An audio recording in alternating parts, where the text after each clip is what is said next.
Let's add 5 6 plus 2 thirds.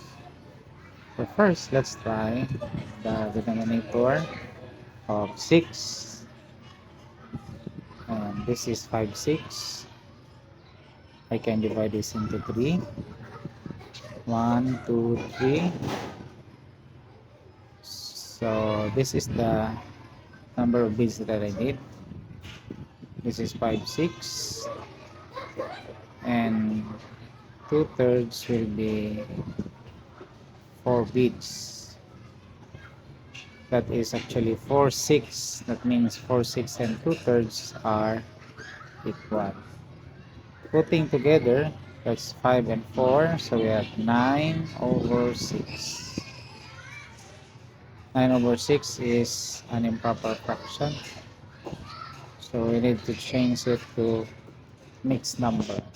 So let's group these beads in groups of 6 because our one whole is 6.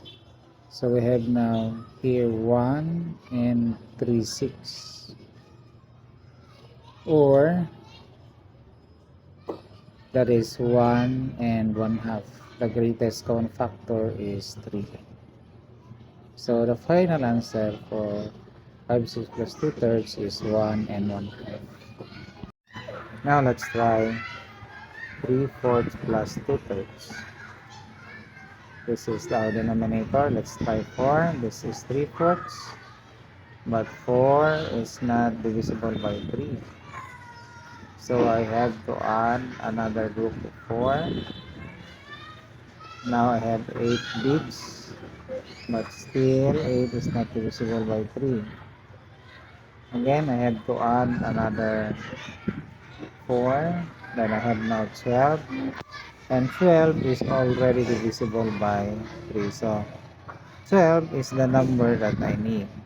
This is now my denominator. And 3 fourths are these beads. 9 over 12.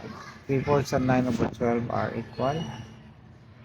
And 1 bead is 1 over 12.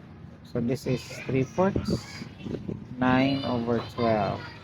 And 2 thirds will be 8 beads, because one whole is divided into 3 equal parts, where 4 parts in every group.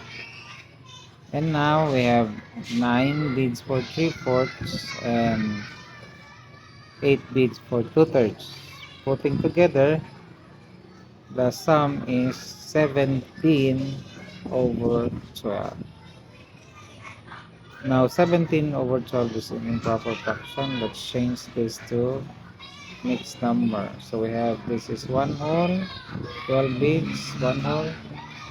So this is 1 and this one is 5. So 1 and 5 over 12. That is our final answer. So we will try 5 as our denominator. This is 3/5, but I cannot divide 5 into 2 equal parts. So all I have to do is to add another set of 5 beads. So this is now my 3/5, which is equal to 6/10. And my 1/2 will be this one, because these are divided into 2 groups and one group is 1/2. So 3/5 is 6/10 and 1/2 is 5/10. So the answer is 6 and 5. So this is 11 over 10 or 11/10. To change that to mixed number, 10 beads will form one whole. So this is 1 and 1/10. So the final answer is 1 and 1/10. Another example, let's try 3/8 plus 3/4. 3/8 plus 3/4, let's try 8 as our denominator.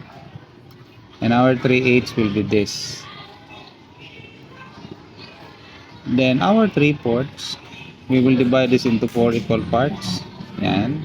So our 3/4 will be these 3 groups. So 8 is our denominator because it can be 8 can be divided by 4. So 3/8 this one, and 3/4 will be this one, 6.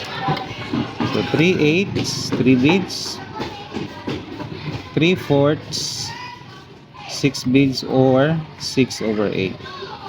Now so the answer now is 6 plus 3, that's 9/8. So we'll change that to mixed number.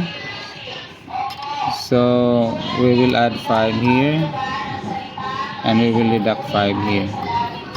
So the answer is 1 and 1/8. From 9/8 to 1 and 1/8. Let's try another example. Let's have 2/3 plus 3/4.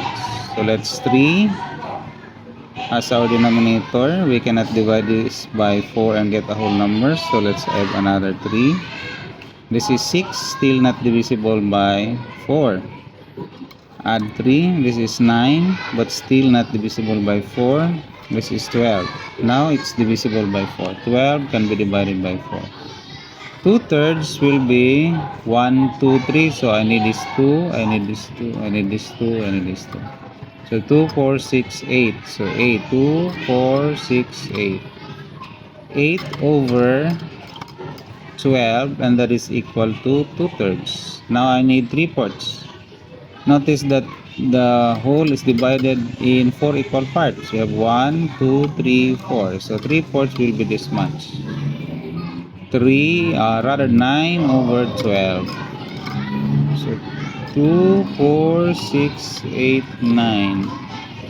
So 3/4 is 1 over 12 more than 2/3, because 2/3 has only 8 beads and 3/4 has 9.